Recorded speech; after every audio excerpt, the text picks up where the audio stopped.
ngayong umaga at inaanyayahan po yung mga naandyan sa lobby ng Governor's Office. Makikisuyo yung guardian, pakisabihan naman yung mga naandyan. Makikisuyo yung naandyan din sa loob ng Public Affairs Office. Makikisuyo, pakisabihan. Yung mga naandyan po sa ilalim ng tanggapan, kayo po ay tinatawagan dito. At tawagin na natin. Tayo lang natin si admin. Ayan, ba? Muli, tinatawagan natin yung mga nandyan po sa building ng Governor's Office, ang Public Affairs, yung nandyan, kayo tinatawagan dito. Yung mga empleyado po na nandyan, makikisuyo. At syempre, palakpakan natin ang ating panlalawigang administrador, Atty. Dulce H. Sabanal. At ngayon, tawagin natin si Pastor Ronald para po sa 10 minutong spiritual achievement. Magandang umaga po sa inyo lahat.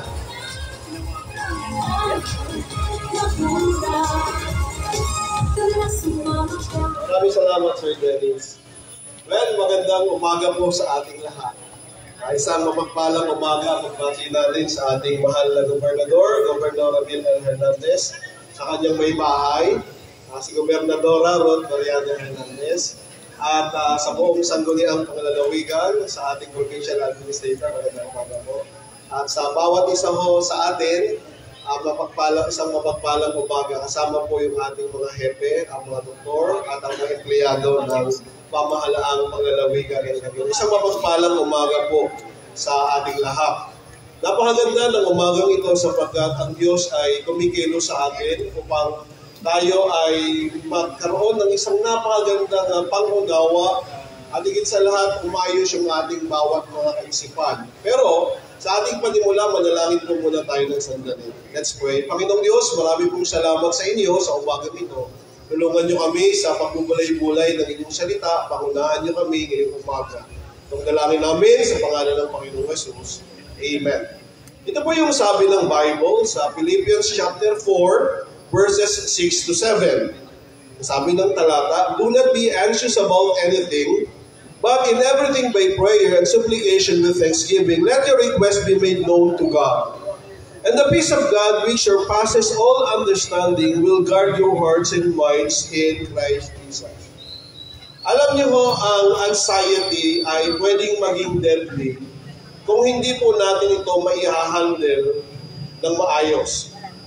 Ang anxiety ay pwedeng kadulutan ng pagpapatiwakal ng isang tao kung hindi natin may encourage na gusto yung tao na nakakaranas nito. Marahil ay sa kasalukuyang panahon ay hindi nyo ito nararanasan. O maaaring may mga tao sa ating paligid na nararanasan ito. Pero kinakailangan po natin na pansinin ang ganitong bagay. Ang anxiety attack po ay maaaring pagmulan. Nagmumula ito sa maaaring stress dahil masyado tayong napapagod sa lahat ng ating mga gawain. Dahil sa stress natin at nagugulumihanan tayo.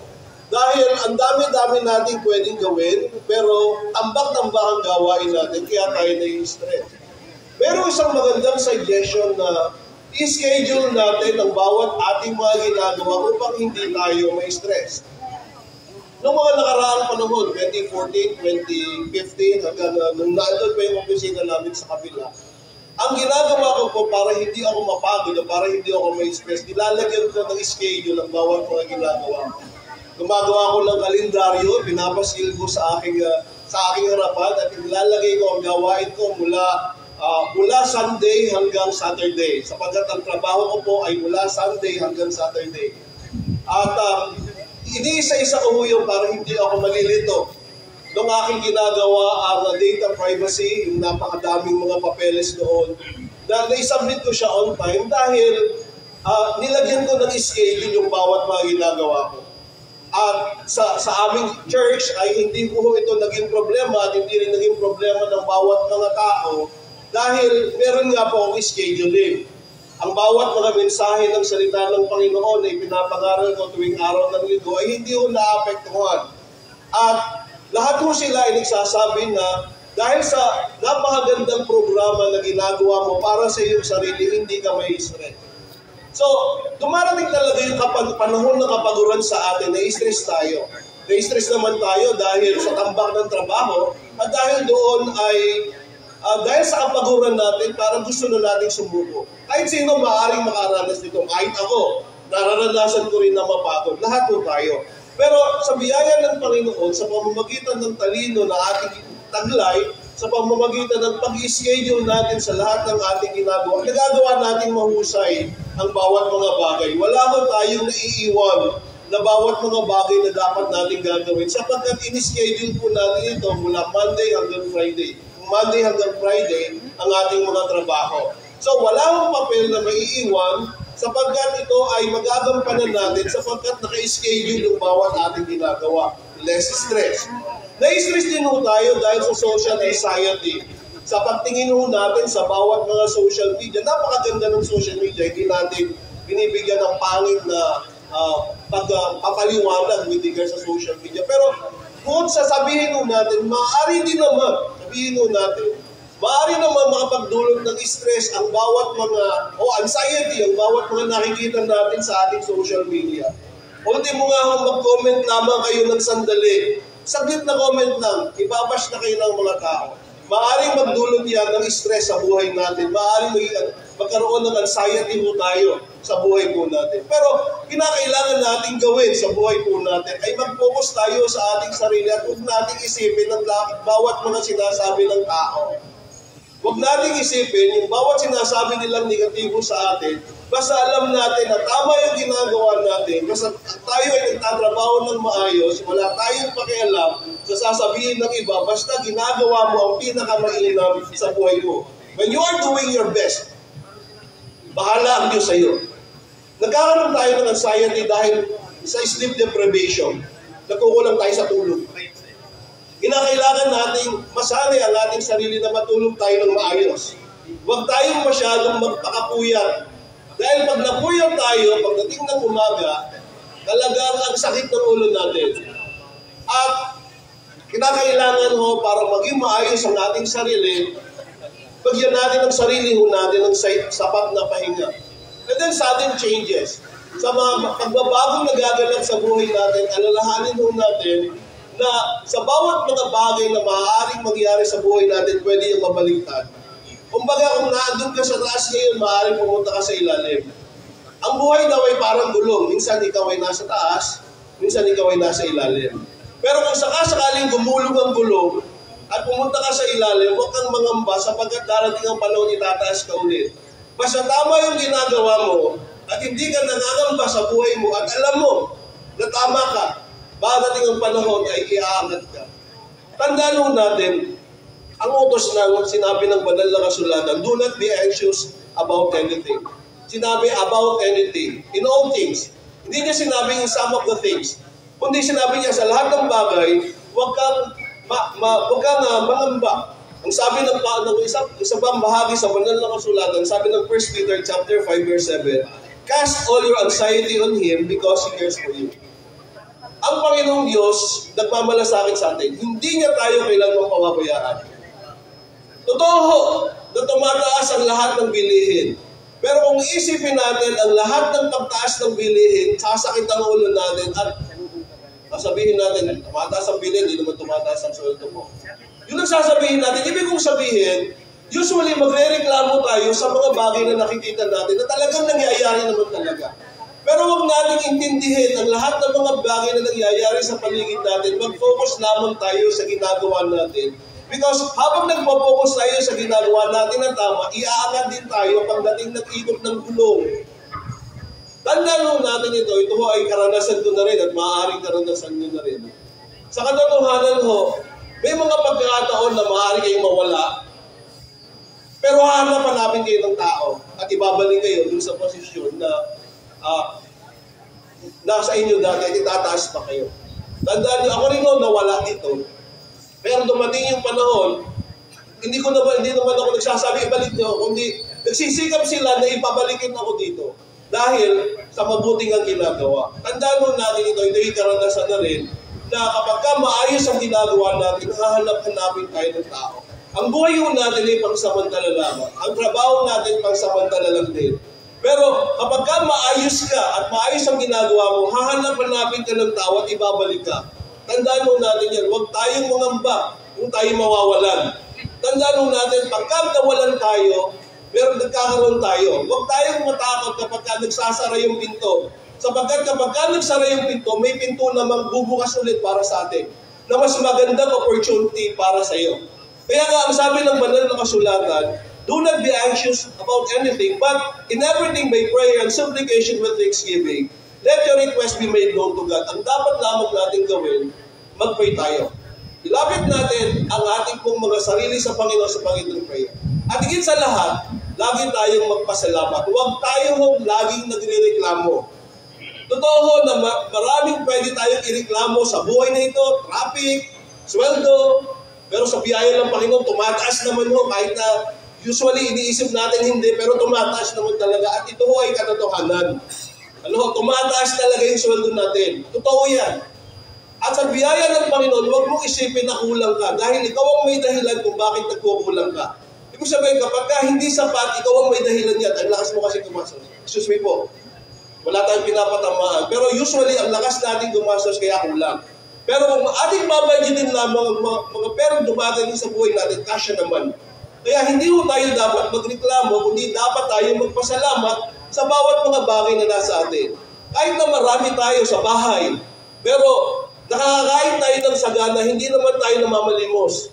Ibig sabihin, ang Panginoong Diyos hindi ho tayo pinagkukulang. Kaya dapat matuto ho tayo palaging magpasalamat. And then, nagsabi ng talata, and the peace of God, which surpasses all understanding, will keep your hearts and mind in Christ Jesus. So, doon tayo nagkakaroon ng kapayapaan ng isip. Dahil, palatag tayo sa ating kalooban na hindi tayo natatakot. Basta, tiwala lang ang sarili natin sa Panginoon. At sabi nga ng talata, and the peace of God which surpasses all understanding will guard your hearts and minds through Christ Jesus. Manalangin po tayo. Maraming salamat sa Diyos. Panginoong Diyos, marami pong salamat sa inyo sa biyaya niyo po sa amin. Tunay na ito ay isang malaking suliranin kung hindi namin mai-handle ang mga worries namin sa buhay kapag hindi namin napag-isipang mabuti ang aming pong mga sarili upang ilapit namin ito sa inyo. Sapagkat napakabuti niyo po sa amin, hindi niyo kami pinababayaan. Hindi kami dapat magreklamo sa buhay namin, kundi lagi kami magpasalamat kung ano man ang nasa amin, pasalamatan namin, sapagkat in due time, you will lift us up, Lord. Yun ang sinasabi ng inyong salita. Kumbaga, kung sa panahon ngayon, kami nasa taas, at kung sakali magdumating sa ilalim ng buhay namin, gugulong ulit ang gulong at itataas niyo po muli kami.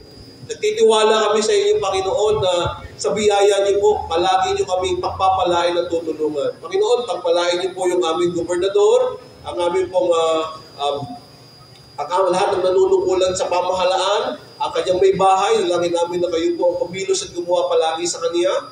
Dalangin namin ang aming administrator at down the line, Panginoon, sa aming mga doktor at mga hepe, aming HR manager sa lahat-lahat, Panginoon, kay Panginoon na kumilos at gumawa sa kanila. Sa Coop, Panginoon, dalangin namin na kayo ang kumilos at gumawa maging sa panahon na sila ay magre-report sa oras na ito. Panginoon, dalangin namin na tutulungan niyo po, Panginoon, sila. Gayun din, Panginoon, si Sir Edwin Bautista, si Pastor Noli Balboa, patnubayan niyo po sila sa kanilang reporting. At dalangin namin, Panginoon, na sa biyaya po ninyo, ang iba sa amin ay pa-participate at makiki-join, Panginoon, para sa kanila, para sa magandang kahinat na ng buhay namin, sapagkat ang Coop ay isang napakalaking bagay din sa buhay po namin. Bahagi ito, magiging bahagi ito ng buhay namin, sapagkat ito ay magsisilbing tulong din sa amin sa hinaharap kung ito lamang ay aming mauunawaan. Patnubayan niyo po sila, dalangin namin na kumilos kayo sa kanila, maging maganda ang aming mga programa. Maraming pong salamat, itong dalangin namin sa pangalan ng Panginoong Jesus. Amen. Pagpalain mo tayo ng Panginoon.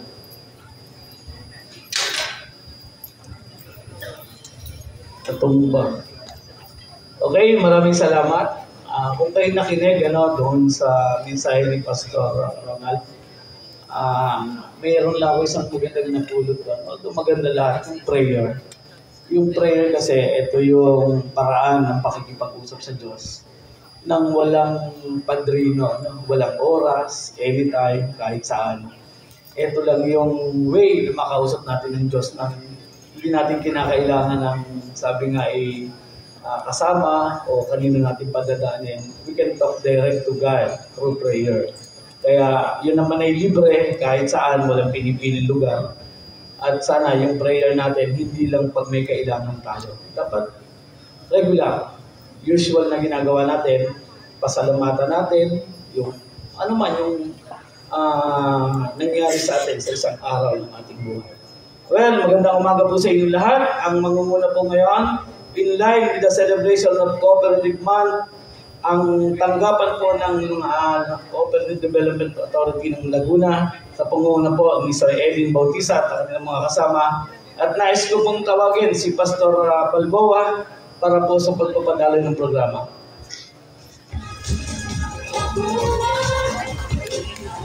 Magandang umaga po sa ating lahat. Good morning kay Admin. Magandang umaga po at sa lahat ng ating mga kamanggagawa dito po sa provincial government. Ang tanggapan po ng pandalawigang pagpapaunlad po ng kooperatiba ang siyang naatasan na manguna po dito sa ating flag raising. So, salamat muna kay Pastor. Salamat. Talaga pong stress is real. But of course, happiness is our choice. Stress talaga, napakatotoo niyan. Pero ang ligaya naman at ang happiness is your choice. So ngayon ay akin pong babasahin ang lahat po ng gaganap sa ating pong flag raising ceremony ngayong umaga sa aming pong tanggapan. Ang pambansang awit ng Pilipinas po, ang panunumpa sa watawat ng Pilipinas, pangungunahan po ni Mr. Morsolo E. Carino, ang aming Cooperative Development Specialist 2. Ang panunumpa ng kawani ng gobyerno ay pangungunahan po ng aming computer operator, si Mr. Ronald Binalabag, at gayon din ang Marcha ng Laguna. Ang panata sa Bagong Pilipinas naman ay pangungunahan ni Mr. Arnaldo Walo, gayon din ang Bagong Pilipinas Hymn. At pagkatapos po nito ay mag-uulat po ang aming department head, si Engineer Edwin S. Bautista. Lagay po natin ang ating kamay sa ating dibdib. Awitin po natin ang pambansang awit ng Pilipinas.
Atin po itaas ang ating kanang kamay at sabay-sabay ating bigkasin ang panumpa sa watawat ng Pilipinas. Ako ay Pilipino, buong katapatan ng lupa sa watawat ng Pilipinas at sa bansang kanya sinasagisag na may dangal, katarungan at kalayaan na pinakikilos ng sabayang makadiyos, makakalikasan, makatao at makabansa.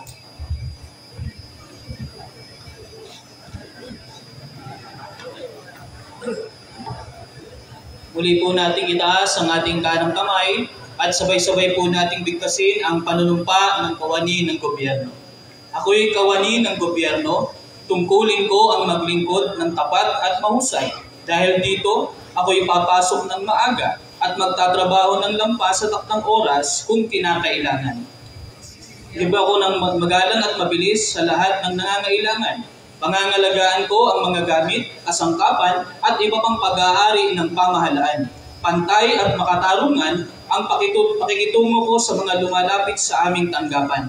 Magsasalita ako laban sa katiwalian at pagsasamantala. Hindi ko gagamitin ang aking panunungkulan sa sarili kong kapakanan. Hindi ako hihingi o tatanggap ng suhol. Sisikapin kong madagdagan ang aking talino, kakayahan, upang ang antas ng paglilingkod sa bayan ay patuloy na maitaas. Sapagkat ako'y isang kawani ng gobyerno at tungkulin ko ang maglingkod ng tapat at mahusay sa bayan ko at sa panahong ito. Ako at ang aking mga kapwa-kawani ay kailangan tungo sa isang maunlad, masagana at mapayapang Pilipinas. Sa harap ninyong lahat, ako'y taus-pusong nanunumpa.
Para po sa panata sa bagong Pilipinas.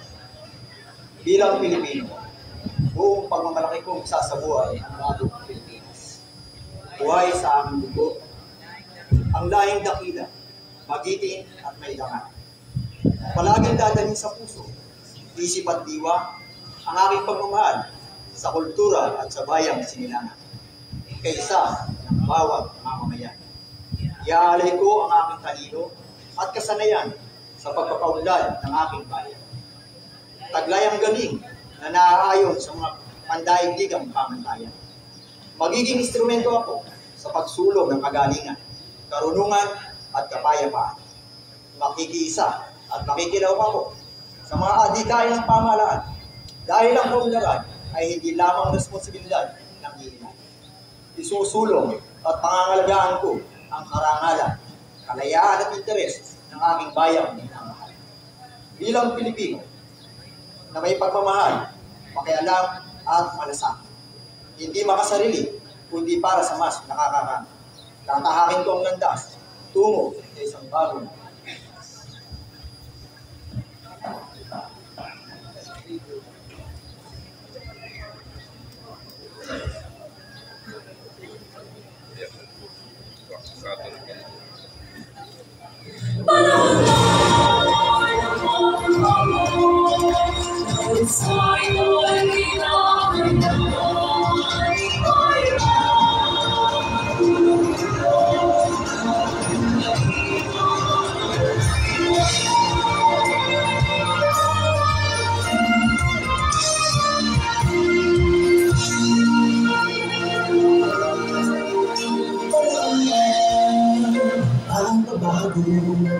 dahil sa ito ay kinakailangan tayo na lumutin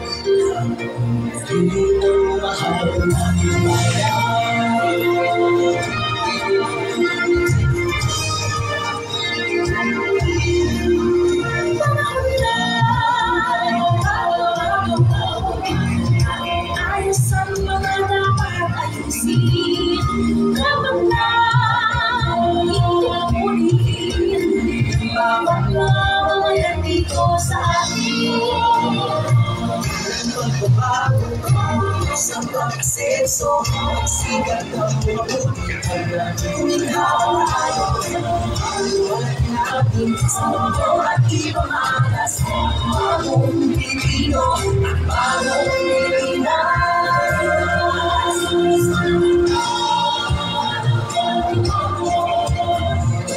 Pinagino sa ibig-abisig at natawala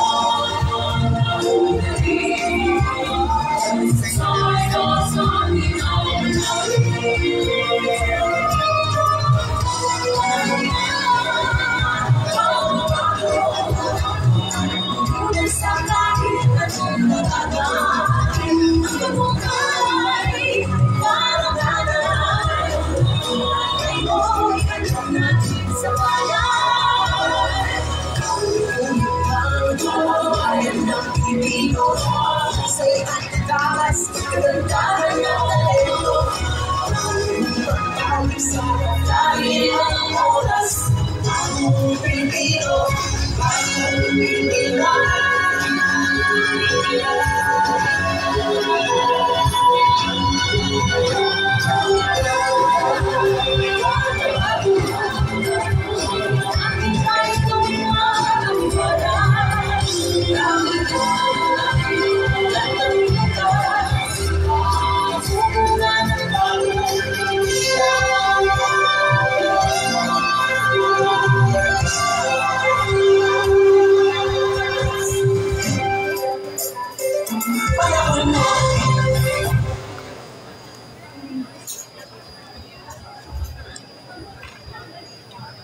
To present the accomplishment of our office, the Provincial Cooperative Development Office, narito po ang aming department head, si Mr. Edwin S. Bautista.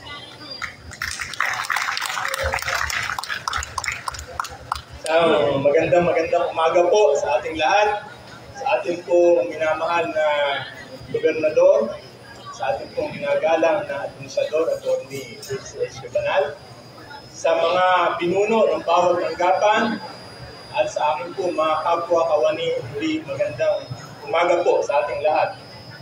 Ang Provincial Cooperative Development Office po ang pangunahing tanggapan sa ating pamahalaang panlalawigan na katuwang ng ating pong gobernador sa pagpapatupad ng mga programa upang lalo pa pong mapalawak at mapalakas ang mga kooperatiba sa ating lalawigan. Sa umaga pong ito ay naghanda po kami ng isang audio-visual presentation upang mailahad po sa inyo ang mga highlights po ng aming accomplishments sa aming tanggapan para po sa taong ito. Sama-sama po natin panoorin. Ang buwan ng Oktubre ay tinadhana ng batas sa Pilipinas bilang buwan ng kooperatiba ng batay sa Republic Act 11502. Sa taong ito, ang selebrasyon ay may temang Stronger Together Today for a Brighter Tomorrow. Sa buwan ito ay muling nakikiisa ang pamahalaang panlalawigan sa pagkulita at pagdiriwang ng buwan ng kooperatiba sa ating bansa. Ito ay sa pangunguna ng ating mahal na gobernador, Governor Ramil L. Hernandez at Gobernadora Ruth M. Hernandez sa pamamagitan ng tanggapan ng Provincial Cooperative Development Office. Sa kasalukuyan, ang lalawigan ng Laguna ay mayroong 3,300 registered cooperatives, pinakamaraming bilang sa buong Region 4 na kung saan 3 rito ay mga billionaire cooperatives. Sa pagpapalawang at pagpapalakas ng mga kooperatiba sa lalawigan, ay may malaking ginagampanan ang Provincial Cooperative Development Office sa pamamagitan ng pagpapatupad ng mga programa ng tanggapan. Ang mga programa at gawain ng Provincial Cooperative Development Office ay namamalaging nakasalig sa isang bisyon na kung saan ang tinatanaw natin isang lalawigang kinapapalooban ng mga kooperatibang matatag na nagtataguyod ng mga gawain at negosyong nakapagpapamunlad ng kalagayan ng pamumuhay ng mga kasapi nito at nakapag-aambag sa ekonomiya ng ating lalawigan. Ito ay napapaloob sa serbisyong tama ng ating gobernador na inaasahan naman natin may pagpapatuloy ng susunod na mamumuno sa ating lalawigan. Nang nagdaang taon ay nakisa ang ating lalawigan sa pagdiriwang ng buwan ng kooperatiba sa ating bansa. At sa pamumuno ng PCDO ay sinagawa ang Kawalan Cooperative Leaders Forum na ginanap sa Cultural Center of Laguna na dinaluhan ng mahigit na 500 mga leaders at kasapi ng kooperatiba sa ating lalawigan. Sa nasabing aktibidad ay nag-aanyaya tayo ng mga tagapagsalita mula sa iba't ibang ahensya ng pamahalaan para sa pagtalakay ng kani-kanilang mga programa na makatutulong sa ating mga kooperatiba. Sa mga nagdaang taon din at hanggang sa kasalukuyan, ang PCDO ay patuloy na pagbibigay ng mga orientasyon at pagsasanay sa mga samahan at mga grupong nasa proseso ng pagtatayo ng kooperatiba. At sa pakikipag-ugnay ng tanggapan sa CDA ay naisagawa rin ang mga pre-membership o pre-registration seminar na pangunahing pagsasanay na kailangan upang ang isang kooperatiba ay maparehistro sa Cooperative Development Authority. Kabilang sa mga grupong nabigyan ng ganitong servisyo ang mga sumusunod: Maayhay Mushroom Growers Association, Pagsanhan Jeepney Operators and Drivers Transport Service Cooperative, Mohon Ornamental Growers, Santa Maria Municipal Employees, Pagsanhan Women's Group, Paite Toda, Kabinti Coconut Farmers, Kalawan Pastors Group, at Patimbao Farmers, at ang Media Service Cooperative. Nakatulong din tayo sa pagpaparehistro ng mga bagong kooperatiba mula sa serbisyong tama kababaihan sa una at ikalawang distrito ng ating lalawigan. Bilang accredited training provider ng CDA, ang PCDO ay nagpagsasagawa sa taong ito ng 10 mga pagsasanay o mandatory trainings na itinakda ng CDA sa mga namumuno at kasapi ng kooperatiba. Sa mga napagitang training at seminar na isinagawa, ang tanggapan na nakapagsanay ng 46 mga kooperatiba at naturuan ng may kabuang 434 na mga kasapi nito.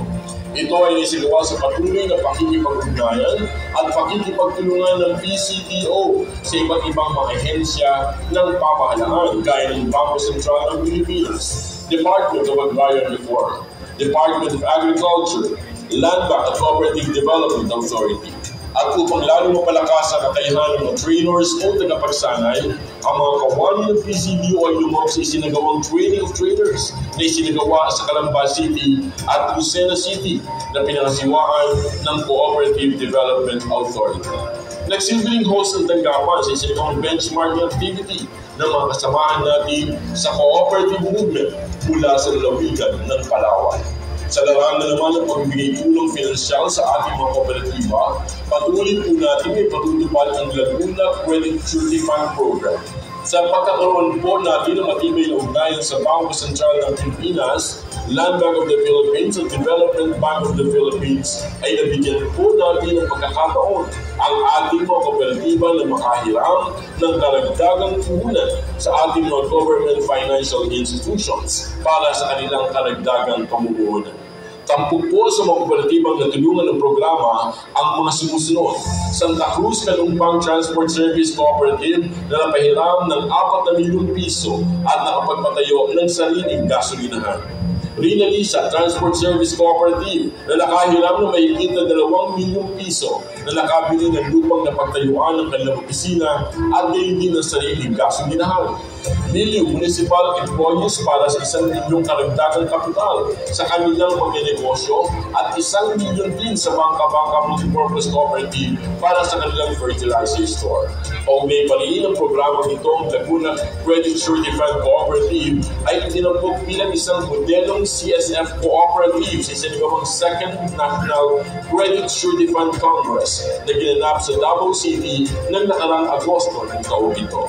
Sa kontribusyon ng pamahalang pananawigan ng 5 milyon sa programa, ang LCSF ay nakapagpahiram ng 15.8 milyon sa 9 na kooperatiba at nakatulong na rin sa may kabuang 878 cooperative member beneficiaries. Bilang bahagi naman ng advocacy program, ay sinusulong din ng tanggapan ng pagtuturo ng kooperatiba sa mga kabataan at ang layuning makapagbuo ng mga youth cooperatives. Ito ay upang maturuan ng mga kabataan ng pag-imbog at pagtitipid at ang pagkakaroon ng maliit na negosyo. Bahagi nito ang pagsagawa ng tao ng co-op quiz competition para sa mga senior high school ng iba't ibang paaralan sa ating lalawigan. Ito ay sa pakikipag-ugnayan pa rin ng tanggapan sa Department of Education, CDA at Institute of Cooperative and Bioenterprise Development ng UP Los Baños. Sa taong ito ay patuloy din na naging pakikipag-ugnayan ng PCDO sa mga lokal na pinuno ng pamahalaan para sa pagtatatag ng Municipal Cooperative Development Office o ang pagtatalaga ng mga cooperative officer sa bawat munisipalidad batay sa isinasaad ng RA 11535. At sa pagtatapos, ang PCDO ay lubos na nagpapasalamat sa ating minamahal na Gobernador Governor Ramil Hernandez at sa ating pong Administrador Attorney Dulce H. Banal sa kanilang pagtitiwala at sa pinagkaloob na suporta upang patuloy na may matupad ang programang pang-kooperatiba at makapagbigay ng tamang serbisyo sa ating mga kalalawigan. Cooperatives, stronger together today for a brighter tomorrow!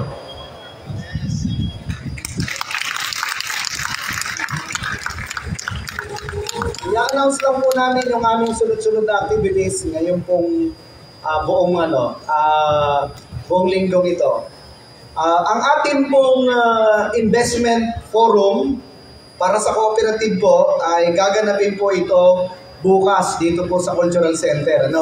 Magkakaroon po ng symposium para po sa ating mga empleyado, edad 55 pataas. So iniimbitahan po yan, bawat departamento nagpadala po kami ng liham para maimbitahan po. Magpadala po ang bawat departamento ng 2 na ang edad po ay 55 pataas. Pangalawa po, magkakaroon po ng co-op paligsahan sa bukas din po yan ng hapon. Bawat department din po ay pinadalang po namin ng imbitasyon. Magpapadala po ng 2. Bawat department 2 po ang iniimbitahan po namin lumahok para po sa ating co-op paligsahan at ang magiging mga tanong po dito ay kukuhanin po sa Cooperative Code of 2008, yung Republic Act 9520.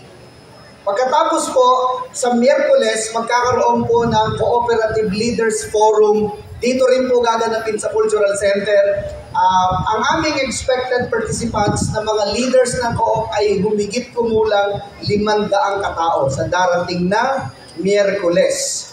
At sa Biyernes naman, magkakaroon po ng panlalawigang kompetisyon ang mga estudyante na grade 10. Gaganapin po naman ito sa Guevara. Dito po gaganapin yung co-op quiz ng grade 10 students at naipadala na rin po sa buong lalawigan yung imbitasyon para sa ating mga lalahok. Yung po yung sunod-sunod na kaganapan para sa ating idinadaos na Cooperative Month Celebration. Again, ang amin pong team, ang team po ng ating Co-op Month Celebration, ulitin lang po namin kanina, Cooperatives Stronger Together Today for a Brighter Tomorrow. Magandang umaga po. Good morning. Okay, maraming salamat, Pastor Balboa. Well said. Malinaw. Ayan, kung gusto niyo umattend, alam, dapat i-edad 50 kayo. Doon sa investment po. 50 daw ma'am, pwede na daw 50. Sabi ni Sir Edwin, 50? O 50 hanggang pataas, pwede na. Para sa mga retiree daw yon. Para after nyo mag-retire, kung gusto nyo mag-invest. Okay, magandang umaga po. Palakpakan naman natin yung Cooperative Development Office natin under the leadership of Sir Edwin Bautista at syempre sa lahat ng kanyang mga kasama sa kanilang tanggapan. At aking pong karangalan na kilalanin yung ating mga kasamahan ngayong empleyado. Attorney Dulce H. Banal, Ma'am Hazel Gahol, Sir Mario Tabias, Sir Vivencio Malabanan, Sir Jaime Garcia, Ma'am Lea Teresa Javier, Ma'am Rosalia Cortez, Ma'am Joy Pilen Bacanto, Ma'am Feli Cruz, Ma'am Michi Elbo, Engineer Abet Arellano, Ma'am Jocelyn Litan, Ma'am Justin Garcia, Dr. Jed Dagsan, Ma'am Nelia Espino, Sir Marlon Tobias, Sir Edwin Bautista, Dr. Mary Grace Bustamante, Ma'am Lucy Almeida, Sir Aldwin Sejo, Dr. Roda Valenzuela, Dr. Rene Bagamasmad, Dr. Judy Rondilla, Dr. Gretel Contehino, Dr. Herma Formelosa, Dr. Hilson Balendo, Dr. Edgar Palacol, Dr. Margina Esporal, Dr. Peter Uy, and Dr. Maria Teresa Lapitan. Okay, any announcement sa ating iba't ibang mga tanggapan? Meron ba kayong nais na banggitin? Kung wala na, nais ko pong tawagin para kumatawan sa ating gobernador. Palakpakan natin, Atty. Dulce Ace Rabanal.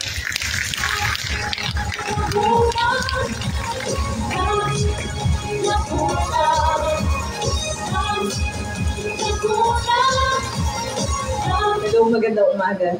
Good morning! Good morning! Sa pangalan po, of course, sa ating Gobernador Ramil Laurel Hernandez. Ang nagsimula ng serbisyong tama, nais natin batiin, of course, ating mga department heads, mga chief of hospitals, assistant department heads, mga unit heads, and of course, to my fellow employees, magandang umaga muli sa inyo. Mukhang nalalambot kayo ngayong umaga to O sigla, lunis ngayon eh. Well, anyway, of course, narinig natin yung accomplishment ng ating Provincial Cooperative Development Office. At sa inyo po, sa pangunguna ni Sir Edwin Bautista, we really commend your dedication, your perseverance and passion sa ginagawa ninyo. No? Thank you sa lahat ng mga accomplishments na nai-contribute nyo sa province of Laguna. And may we draw inspiration from your commitment to build a more united and a stronger province of Laguna. At nakita natin yan sa inyong presentation. Kaya maraming salamat. Palakpakan natin muli ang Provincial Cooperative Development Office. Kanina narinig natin si Pastor Ronald Abaro ng Moral Development Office. Very relevant. Pinakinggan niyo sana yung lecture niya. Talagang napaka-importante ng handling stress and anxiety. Lahat tayo do experience that. Nakaka-experience kayo. Oo, ako lagi akong minsan may anxiety. Sa dami ng mga iniisip, araw-araw, sa dami ng ginagawa, di ba? Lalo ngayon, napaka-stressful, sa ingay ng kapaligiran, sa ingay ng social media, you cannot really avoid na minsan na-stress ka, nagkakaroon ka ng anxiety. And alam nyo, my key in dealing stress is very simple. Just stay cool and stay focused. Diba? Okay, dapat stay cool and stay focused. Lagi kong sinasabi, kapag very complicated na yung mga bagay-bagay, sa dami ng komplikasyon araw-araw that we are dealing with sa provincial government of Laguna, lagi ko lang sinasabi pag may kausap ako, huwag na nating masyadong i-complicate ang mga bagay-bagay. Let's keep it simple. Kapag may simple na solusyon sa mga komplikadong bagay, let's just keep it simple. Huwag na i-complicate. No, di ba? Okay, napaka-komplikado na ng mundo, kaya huwag na natin i-complicate. Let's make all things simple. Okay? Alam niyo, natutunan ko kay Gobian. No, kapag may meeting kami at ang daming samot-saring mga issues and decision, andyan si Gob, pasimplihin na lang natin yan. Ganyan siya palagi. Simple lang ang buhay. Simple lang ang solusyon. Huwag nang masyadong komplikado. Okay?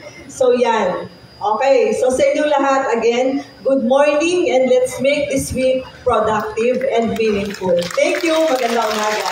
Salamat.